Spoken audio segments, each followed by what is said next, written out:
Colin Wilcox acknowledges the traditional custodians of the lands on which this podcast is recorded. We pay our respects to their elders, past and present, and to all First Nations people joining us today.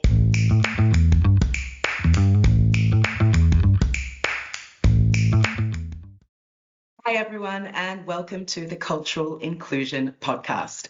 I'm Sheln Idowu, a partner at Colin Wilcox, and I'm your host for Season 2 of What's in a Name. If you're tuning in for the first time, we encourage you to catch up on Season 1. There are 5 bite-sized episodes with fascinating discussions. In Season 2, we're delving a bit deeper into cultural inclusion more broadly, including how everyone is responsible for moving the needle on these discussions. Today, I'm joined by James Dapachey, founder and principal lawyer of his own firm, Groverman, storyteller and the creator behind Coffee and a Case Note. James has built a unique platform that makes legal principles more accessible and, frankly, more human, authentically connecting with audiences well beyond the traditional legal sphere. I'm really looking forward to our conversation today, including how people can and should use positions of relative privilege to champion and elevate diversity in the profession. James, welcome to the podcast. Baba Sheln, thank you for having me. It's an entirely undeserved guest spot, but I couldn't be more delighted to be here. Big fan of the pod. I've been a fan since Ep 1. I'm a fan, delighted to be part of Season 2. Long-time listener, first-time guest. Thank you so much for having me and for the generous intro. Thank you very much for joining us. And no, not at all are you not meant to be on this podcast. And it's funny that you say that, actually, because I had this chat with a colleague a few months ago, and I was suggesting to him that he should consider being a guest. And he was really uneasy about it because he said, paraphrasing him, "What do I, as a middle-aged white male, have to say about cultural inclusion?" I understood his reluctance because I think there's an important balance between participating in the conversation and not trying to dominate it. That distinction between creating space versus taking space. But I likened it to gender equality or gender equity discussions. And men are frequently involved in these discussions and should be involved in these discussions. And there's really no difference, the way I see it, for cultural diversity conversations. We're all responsible for it. But we've jumped a little bit ahead. Let's take it back a step. Tell us about your name. I have the same name as every single other private school educated white guy aged between 25 and 50. I think I was one of 6 Jameses in my year 7 class, not my year 7 group of 200, my year 7 class of 30. And so the Jameses and the Jimmies and the Jims went pretty quickly. And then those of us with a fiddly surname went ahead to nicknames, which is good. And that one stayed with me since then. But my surname, Dapachey, that's the kind of Australianized version of Dapiche, something like that. The D apostrophe is kind of, and Apiche, I'm probably mangling that pronunciation, but something like Apiche is a town and it's near the top of a mountain. It's near the apex of a mountain. It's near the Apiche, and there are like volcanoes there and that sort of thing. But my great granddad moved out in the 19th century. And look, since then, the very authentic pronunciation of my surname has evolved into Dapachey, which is where we find ourselves today. That's right. Dapachey is close to the correct pronunciation. I did that you did the I pinched the air. Italian hand gesture. That really made the pronunciation authentic for me, for our listeners, just that quintessential sort of puffing of the fingers. But I've heard people say DePiece or DePie, just not being aware of how to pronounce it. So it's an Australianized pronunciation of an Italian surname. Do you connect with your Italian heritage? Do you consider yourself Italian heritage? I like to raise it from time to time, and I'm a person with very fair complexion, and hair is not a strength. The growing of hair is not a strength of mine, and so often it'll be like, yeah, Northern Italian, and it's like, no, I'm so sorry. It's just a very watery reflection as the years have passed. But I think no is the short answer, and there's a no with a tinge of sadness. At home, I'm very committed to making fresh pizza and teaching the kids how to make fresh pasta and trying to connect to, it's always fun to turn on opera that I don't particularly love, but to turn it on slightly too loud and pretend I'm making some connection to what some Austrian performers from decades ago had to say about a country that I'm trying to resonate from. But even as you can hear me try to put it back together, it's a bunch of cliches stacked on each other rather than a genuine connection. So I think, do I feel any connection in a genuine way? No, I think it's the real answer. And it's a no tinged with a whisper of sadness that there's a no turning back. And indeed, the town of Arpiche was abandoned, I think, after there was an earthquake threat, if I'm remembering that correctly. And so people had to get up and leave and go. And so there's a degree of being untethered from this strange last name that I'm now carrying through the world in honor of people who I feel entirely disconnected from. Yeah, and you said at school the Jimmies and the Jims went quite quickly, and that left people like yourself with a quote unquote unusual surname to adopt nicknames. And your nickname, one of your nicknames that I understand, is Peach. Is that right? Peach, yes, that's right. So like Dapachi, DePeachy, Peach. That sort of flowed fairly swiftly. There was another James in our class who had really broad thumbs, which I know is a really strange physical trait, but 12-year-old boys will find any reason to bully anyone, and he had a surname based on that, if I'm remembering that correctly as well. So just any port in a storm when you're struggling for nicknames in 1994, and that's where we emerged. Peach, I'd rather a stone fruit based nickname than some part of my body just being seized upon as, your ears are weird. That is. Odd thumb. So thank you for being a long-term listener of the podcast and being really encouraging of season one. A lot of our conversations have centered on experiences that people from diverse backgrounds carry every day. And some of the experiences might be negative, but oftentimes what we're hearing is the experiences are described as fatiguing or repetitive or frustrating. So for someone who perhaps hasn't had those sorts of experiences, what do you think about the importance of the psychological importance of names, and what have you done, or what do you do to build awareness of those important sort of discussions?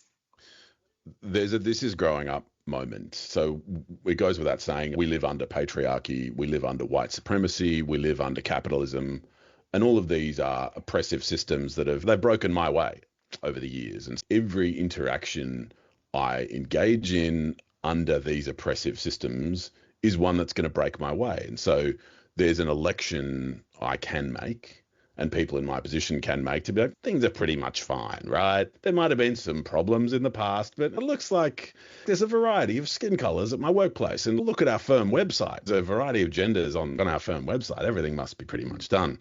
And so there's always the opportunity to say, things are fine. And that's something that I try to challenge myself and others who enjoy similar privileges to mine to try to push past. There's no real exercise or thought process I can encourage anyone to go in or pursue apart from introspection.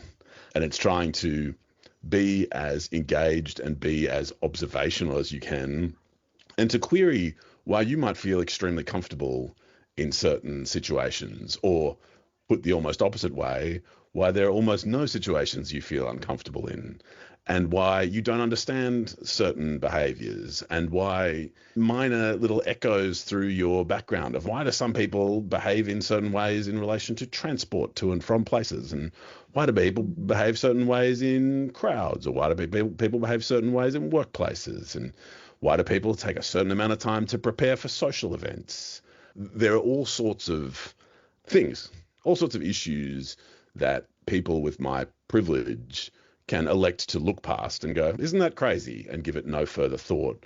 And so I guess the advice, and I think it probably shifts from advice more to a challenge these days, to say, if you're a person who is of the view that the systems of oppression I've referred to are either relics of the past or are more or less solved, I think what I'd invite you to do is to do a moment of introspection and probably try to improve your observational skills as you look at the world around you and think about the things you enjoy, and maybe think about the counterfactual about how you might feel or how your life might be going if the facts that currently dictate how things are going were not in place. So it's more that invitation with a tinge of challenge to run the counterfactual. And I think if you feel uncomfortable doing that, then that discomfort is going to tell you a lot. And that's very much the kind of process that I think through my adult life, I've been attempting to go through, and drip, drip, no one's a finished article, but hopefully I'm moving the floor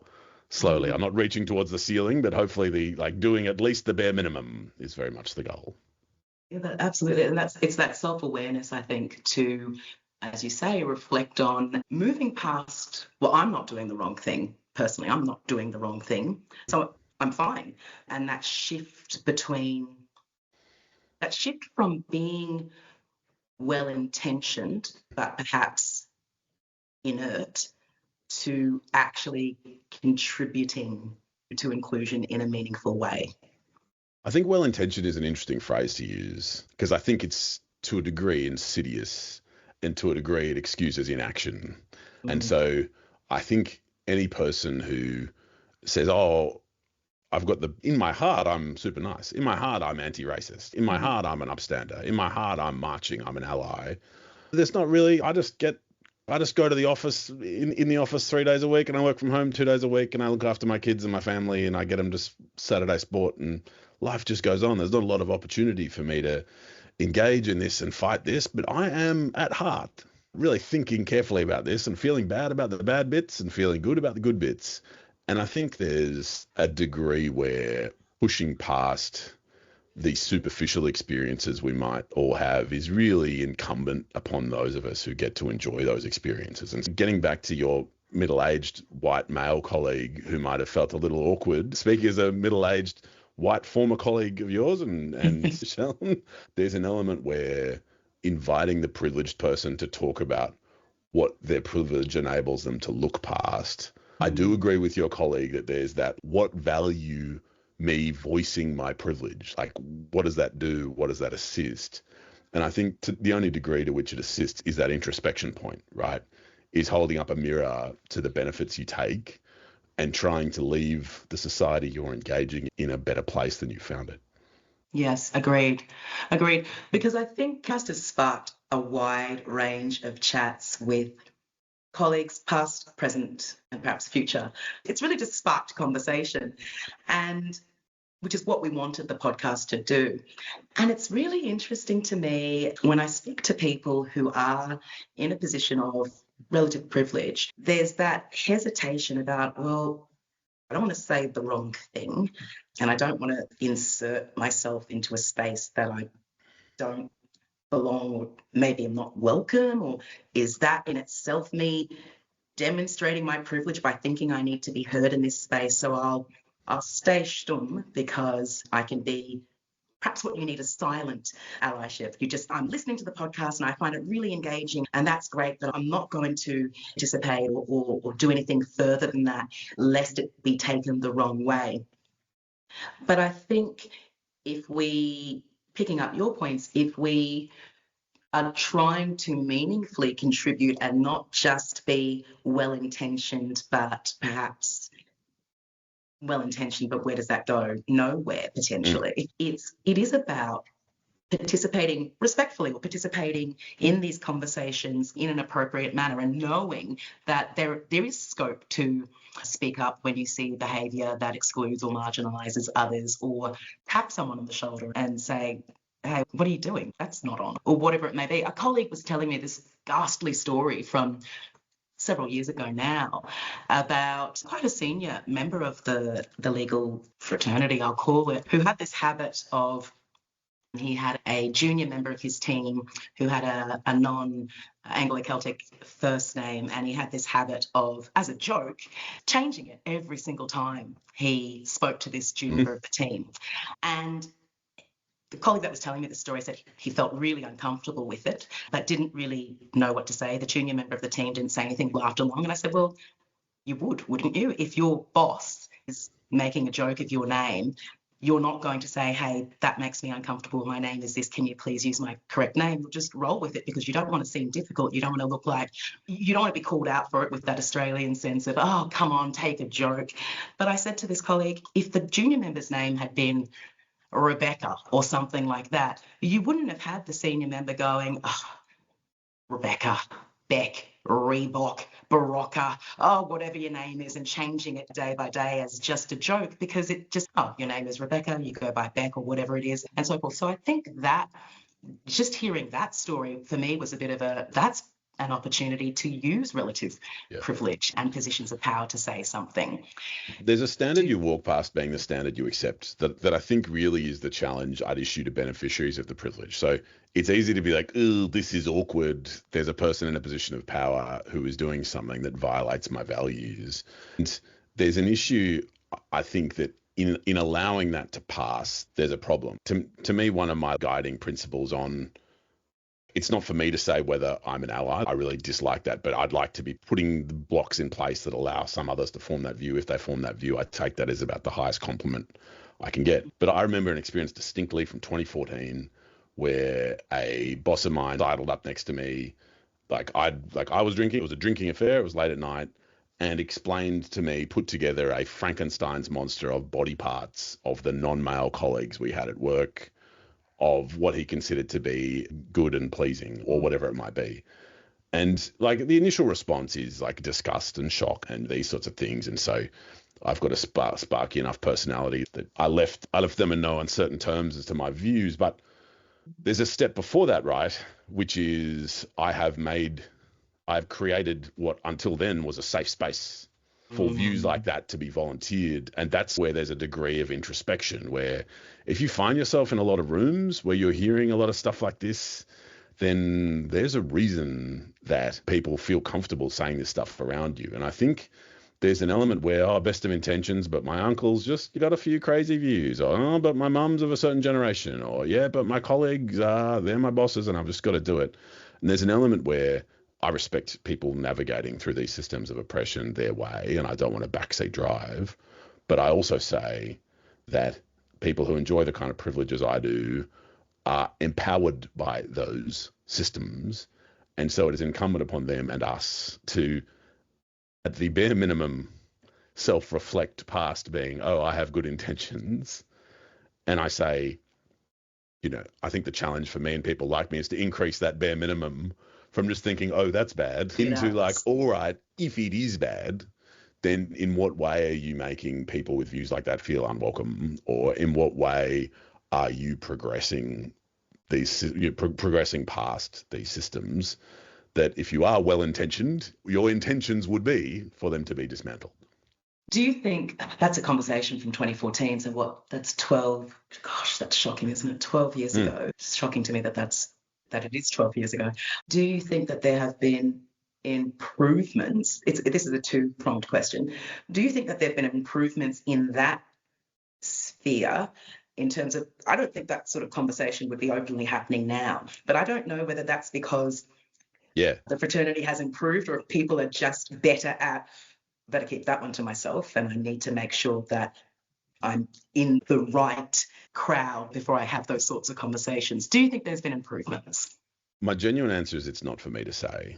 It would appear to me that there may well have been, and then there are pessimistic views that can be taken of contemporary culture and the sort of public figures who are put forward in contemporary culture that give you space for pessimism on that point as well. When I say, I think there's also a fear that leads to one of two things. One, complacency of, it's pretty much done. There might be a little bit more to go. It'd be great it's great that the T20 Women's Cricket World Cup is being played at Lord's, but it'd be great if it wasn't played on such a worn pitch. It would be better if it was played on we just got to fiddle around with a couple of things at the margin, but we're pretty much there. I think there's a view that's a very attractive view, right? And the idea of we're pretty much there is attractive, but I think I'd probably push against it and say that these systems have been around for a few millennia now, and they have survived a lot more than a hashtag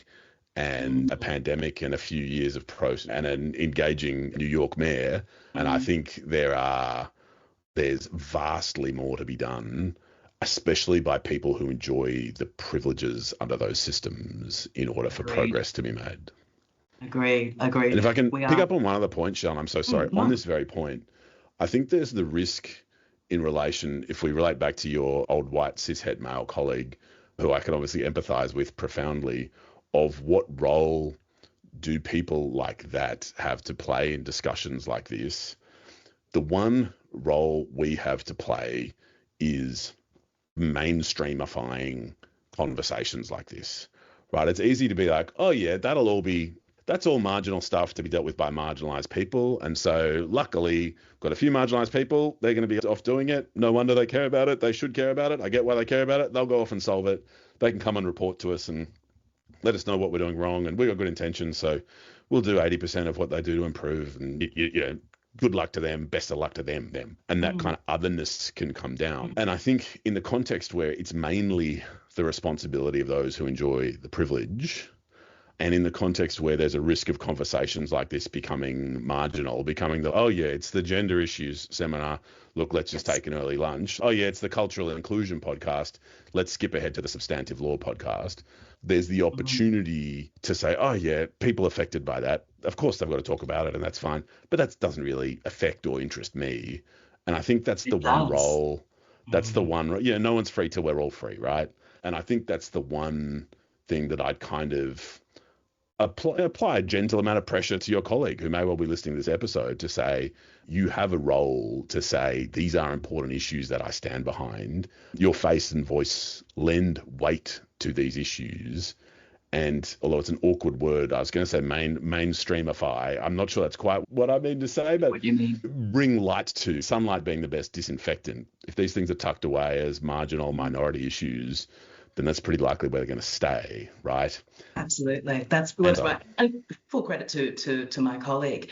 When we unpacked a few little bits and pieces, he was very open to reflecting on, I hadn't thought of it that way. And absolutely. I think it was more of just that immediate knee-jerk, oh gosh, no, I don't want to somehow get caught up in putting my hand up to be a guest on this podcast and something. But why are you there? Oh, once again, elbowing your way in. Somehow a cultural inclusion podcast ends up having someone from what would seem to be a mainstream white Australian culture. Why are you participating in these discussions? But it's exactly what you said.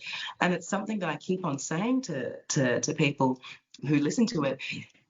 Don't think that the podcast or What's in a Name is only talking to people that have names like Shelm. It's a podcast for everyone, because these sorts of conversations, if they're not happening to you, if you're not involved in these conversations and these experiences and these fatiguing experiences where here we go again, someone's going to make some comment or some joke about my name is so difficult. If it's not happening to you, best believe it is happening to a colleague or a friend or a family member, someone that is in your orbit. And information is power, and the more you know, the better you can be at addressing and contributing and really moving the needle on these types of conversations, because otherwise it does become a little bit of it's a podcast where the people that need to be hearing these conversations aren't actually listening. And there's a courage that I like to think I adopt, that I invite your colleague to adopt, because you are opening yourself to that criticism, swooping in to be criticized for virtue signaling or white savior conduct, trying to associate yourself with the latest cool societal thing. And I'm not sure that's 100% right. And look, to say something, I'd like to think there's a whisper of courage in this.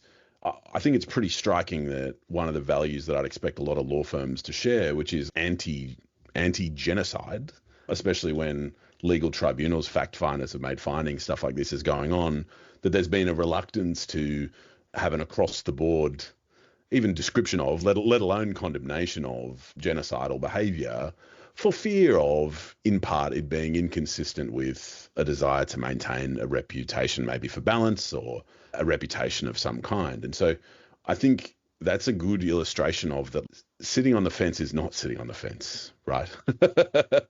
That's the one other thing I'd say, which is to say that if it is indeed progress you hope for, then doing nothing, I'm afraid, is not a path in that direction, or not a step in that direction. You're clearly very self-aware and reflect a lot on your experiences and experiences of others. Have there been moments where you realized I got something wrong, or I have a blind spot? And I suppose what has that taught you about contributions you make and can make to a more inclusive profession? Like, I'm failing now. Like, I'm here on Darkinjung country on what some of us might call the central coast of New South Wales, just north of Sydney. I would acknowledge that 1 in every 20 or 30 meetings I conduct. And when I'm practicing in corporate law on stolen land, there's an element where every act I engage in my legal practice is a failure to live consistently with what I consider to be the state of the country on which I practice. But there are infinite minor failures as well. Some of the failures that frustrate me more have not been so much walking past examples of behavior I consider abhorrent, but not engaging with it in the most constructive way as I can. I tend to err towards aggression, and aggression for me tends to take the form these days of some form of public mockery, right? And so if I was publicly mocked, what that might be likely to do is to push me towards the margin, whether that's publicly in a social situation or a professional situation or an online situation. I'm always very happy to go reasonably directly into a confrontation with whoever it might be. And I think that can be really satisfying in the short term of, haha, that's what you get. But I think that's more likely to push a person who might have troubling views or the tendency to have troubling views towards the margins where they might find other people like that, rather than perhaps a more inclusive invitation to say, hey, there are people who heard you use language like that who might find that troubling for a reason. Can I invite you to reflect on whether you agree with what their reason might be for finding that troubling, and see if that causes you to behave differently in future? It's a matter for you. And so there's that element where I think my greatest failures have been like, let's search a really satisfying short-term zinger versus taking a step towards genuinely helping someone understand not merely where they might have fallen short in the past, but where they might really improve in the future. And I think they're some of the greatest failures I've made. Those teachable moments, as people like to say. Yeah. Chatting for another hour, but it is only a 20 or so minute podcast. So I think we'll wrap up our discussions here. Thank you so much for being a guest on season 2 of What's in a Name and having the courage to join and participate in this discussion. And thank you everyone for tuning in. As always, please get in touch if you have any questions or want to chat about what we've covered or would like to be a guest on a future episode. You can find our details on our website, hallandwilcox.com.au, or connect with us on LinkedIn. If you enjoyed today's episode, please rate, review, or subscribe wherever you get your podcasts. Thanks again, and we'll catch you next time. An absolute pleasure, Shell. Thank you so much for having me. A delight to chat. Long-time fan. As always. Thanks, James.